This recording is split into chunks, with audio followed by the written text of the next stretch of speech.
Okay, Troy. James Parker, how's it going, mate? Thanks for sending me your next swing in. I appreciate it. Just read your email, and I guess we're going from what we started a few weeks ago. We started with a pull hook, and now we've moved into a pull fade or a pull slice or whatever you want to call it. This particular shot, I think you're just coming down a little bit over the top. Maybe got it slightly out of the neck of the club. Very heely, very towards the heel, and maybe a little bit off the hosel, and you can see how it just squirts off there to the right. Right. Also, not a very good finish. Kind of lost your balance a little bit. No finish position. So one of the things I tell the good players that I work with is, even when you're standing there on the range, you have to feed the information to your brain that there's a finish position as well, right? We're not just standing there whacking it. And also the way to make these I see that you've got the glove under your armpit, which is good. We'll talk about that in a second. At the top, that's much better now with the right arm, right? Looks a lot more connected. But what I tell, not just the good players, but with everyone, is you've got to stand there and hit balls, and you've got to teach your brain that there's a finish position. Now, you watch a lot of the good players on tour now, these great swingers that are coming through like Tommy Fleetwood and Spieth and, Dustin John. Like there's loads of them, right? One of the patterns you see is they're all finishing with that left arm in that 90-degree position, right? So that should be about the finish position, right? For your full swing. You can see as you finish, there's no end, right? There's just an off balance movement. Your elbow's right down below your shoulder. So that's the first thing I would say. I would say, right, if you have to stand there and hit the ball at 10% of your maximum to feed this information into your brain, to burn it in, if you like, then that's what you've got to do to start with. Okay, don't stand there and try and hit everything 100% while you're making changes. It just doesn't work like that. Okay.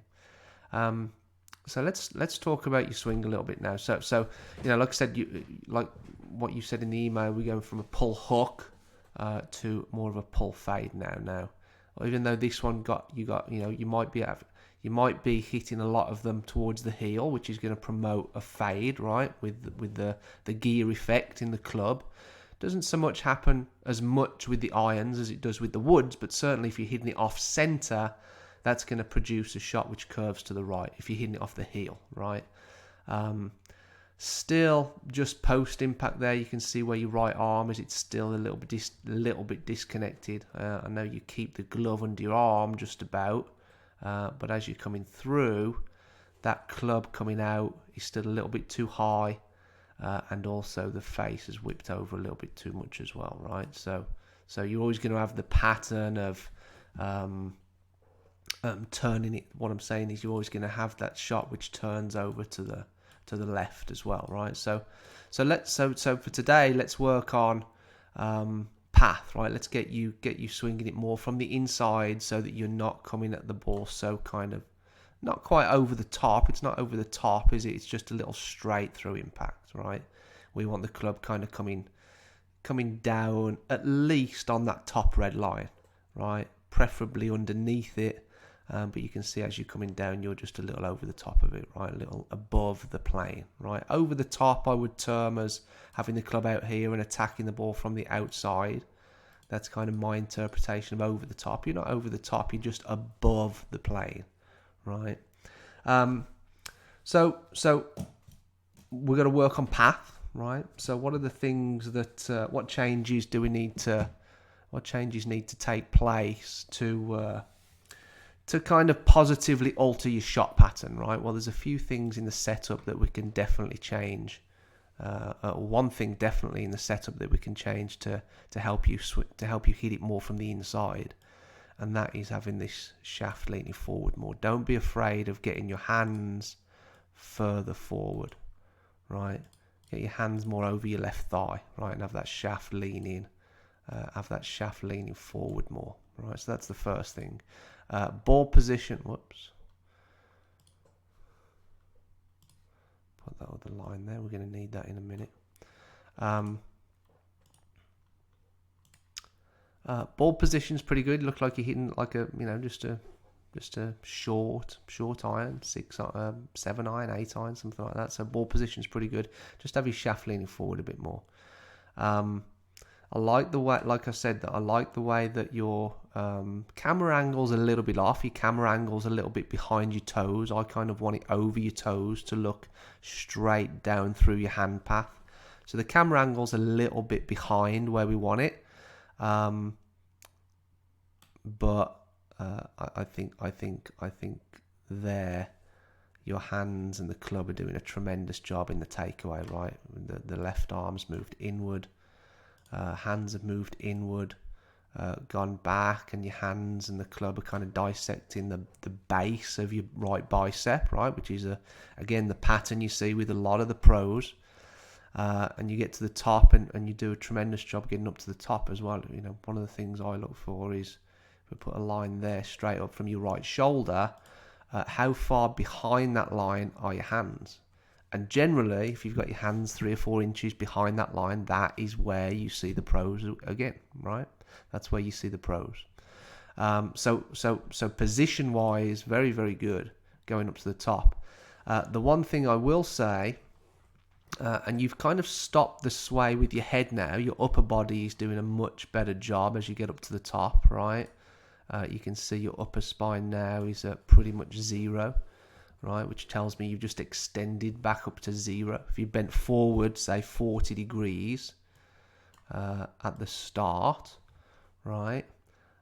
As you get up to the top, that spine angle we want back to about 0, right? And that's what I see on the right side there with your upper spine, right?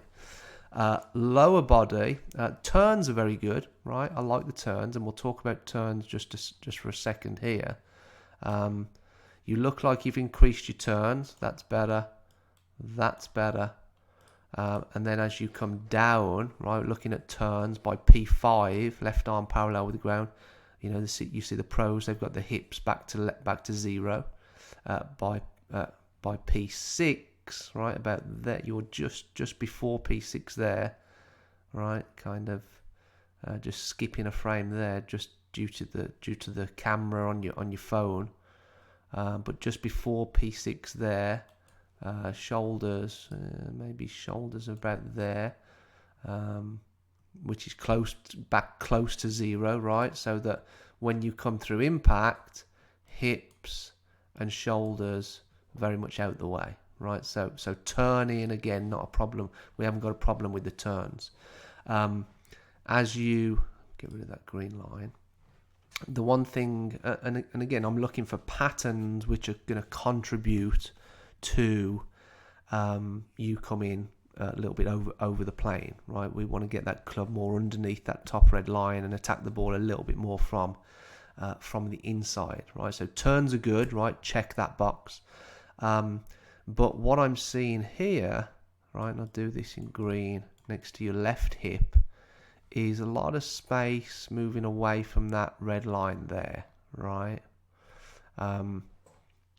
So what that tells me is your sways, right, how much you're swaying, isn't towards the target, right? So if we put a little something at the bottom of your back there, kind of on your tailbone, we want this moving towards the target more on your backswing, right? And the best way of explaining that would be showing you a model of another guy named Troy Mattison, right? Plays on the PGA Tour. But if we put some lines where his hips are, right? We put a little cross where his tailbone is, right? You watch how that moves towards the target on his backswing. You look at that, right? So look at how much that's moved towards the target now, right? And I just don't think you're swaying towards the target that enough with your hips during your backswing, right? So what it's going to feel like as you get up to the top there, right, is you've got more weight over your front foot, right? Because the center of your hips is going to be a little bit more over your front foot, right? So the weight's over your front foot. That's going to help put the pressure back on your lead foot earlier, right? And then that will help you with the transition as well, right? So I can see there how you are transferring, right? You're moving onto your left side, pushing down on your left side, which is good. And you know, I mean, you spoke about lag. I mean, you know, I think you're doing a pretty good job there of the lag. I think that's pretty good. As you come down to P6, you know, we want your hands a little bit more sort of over your right thigh a little bit, right? And what we're going to talk about next is gonna help you do that as well.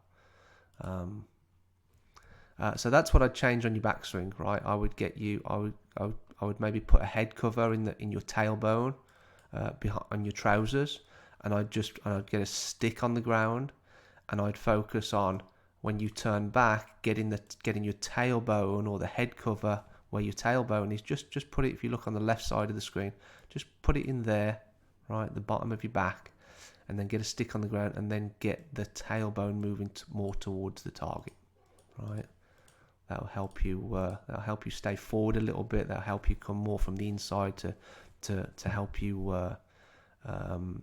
attack the ball more from the inside, right? The second thing, right, and we spoke about how well you get up to the top now with your turns. Upper body isn't swaying as much. It's just your lower body which is swaying a little bit, right? We want it to sway towards the target, not away from the target, right? And you can see how if I zoom in there with your hips, you can see how your hips are kind of moving away from that red line next to your left hip, right? Try and keep it there. Try and feel as though you're keeping it there. And the way that you can do that is the center of your hip or the back, right? At the back of your hips, where your tailbone is, just get that swaying towards the target more, right? That's the best way of thinking about it, right? So your sways are not going to be moving away from the target. You know, if you had something in your tailbone there, you know, a head cover or something just tucked in your trousers, we just want, you know, it would be moving towards the target because your hips are turning this way, right? We just want it moving more, so you're going to have to think of swaying a little bit more, all right, towards the target. So that's the first tip. Second tip is, as we start to come down now, right, and a good way of thinking about this, if I show you the pattern going back with the handle, right, draw some little lines, and we could maybe zoom in on this. That would help it, right? Go up to the top in green, right, and then come down in maybe blue,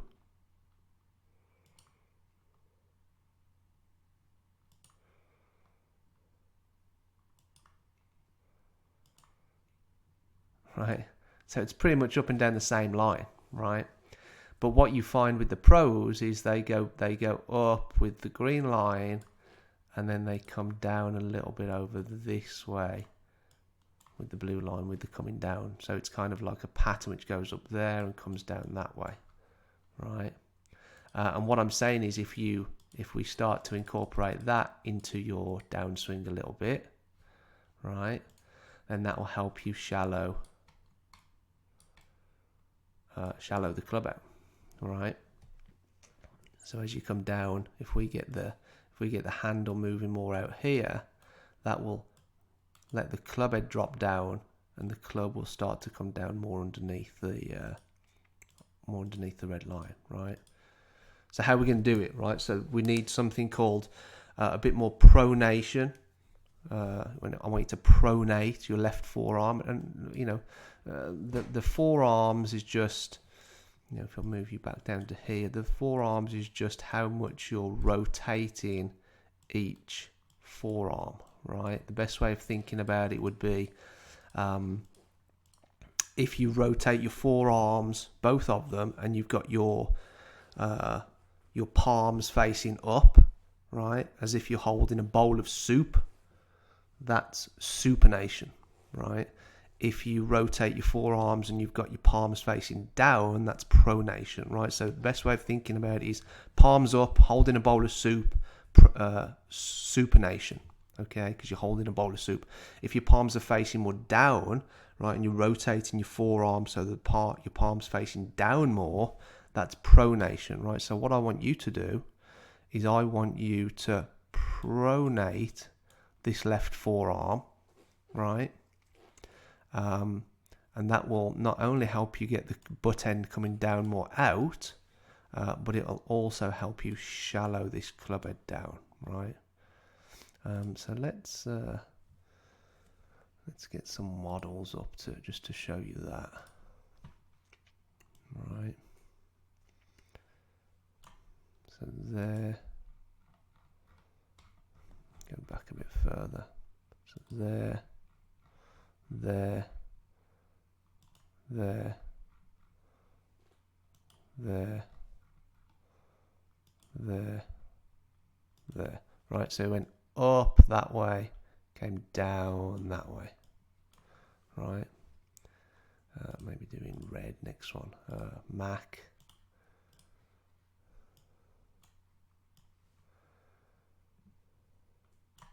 So we went up,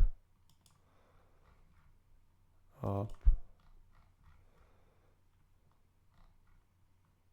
down, down, right, down. So we went up that way, down that way, right? Who else? Rocky. And we're following hand path, right? Or butt, or the butt of the club. That's what we're following, right? So there, there, there, there. And that's a good example there with regards to how it shallows out the shaft and lets the club head come down a bit more shallow, right? So that, you know, you look at the shaft there, but then the butt's coming down more over the top, more down this way. But watch the shaft. Okay, the shaft shallows out now, right? And the club head kind of falls down and shallows out a little bit, right? So it's kind of getting that feeling of coming down with the club head staying behind your hands a bit more, down to P6, right? And I think if the camera if the camera didn't skip there at P6, you'd maybe have the club head slightly outside your hands there, right? You look at Rocky coming down to P6, his club head's just slightly behind his hands, right? So how are we gonna how are we going to implement these changes? Well, get a stick next to your right thigh and move away from it, right? We'll talk about that in a second. But this motion, mate, you've just got to practice in slow motion, right? You've got to practice a lot slower. You can still hit balls doing it, right? You can still hit balls doing it. But you look at the angle, right, halfway back, you look at this shaft angle there, and you look at halfway down, right, left arm again parallel with the ground. You look at how the shaft shallowed out, right? You look at how that shaft shallowed out. So that's the next thing that I want you to work on, right? It's not only move your hips towards the target, but also practice that move at the top in slow motion. Right, so the way that you do this is you get a stick. You got to get a stick right next to your right foot, or maybe get a stick behind you, so it's coming up. Just stick it in the ground, so it's coming up right next to your right thigh there, your right hip, and then the drill is just to move away from it.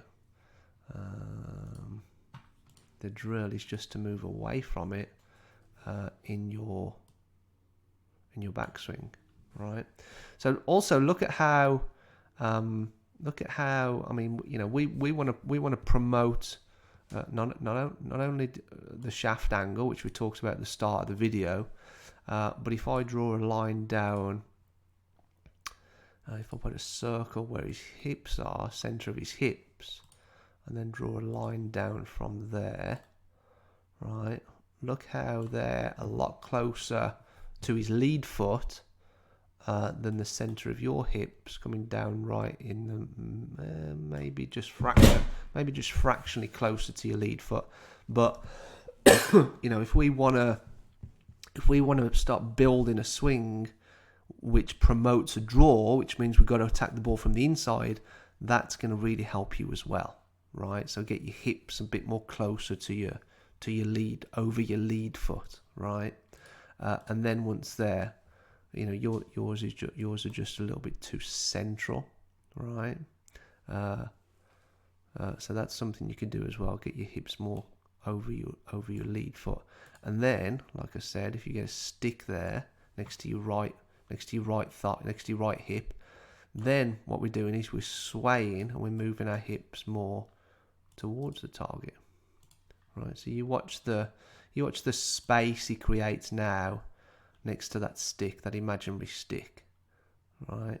So if we put a little, maybe do this in red, we put a little line there, right, from that green stick to his right hip, to his right pocket, and then as he gets to the top, that now is increased by that much, right? So that's not only the turning of his hips, right, and he's maybe got a lot bigger turn than you, right, but that's also swaying towards the target more, right? If we do that and then put a little line there next to your right pocket, right, and then get to the top, you can see you haven't increased the space, it's just stayed the same, right? So that's the other one, right? So start off with a bit more your hips, the center of your hips a bit more closer over your lead foot, move your hips closer to the target on the backswing, and then practice that little drill in slow motion at the top where you're pronating your your left arm a bit more. That's going to shallow out the club, and practice doing that, mate. Have any questions, just shoot me over an email. Thanks, Troy.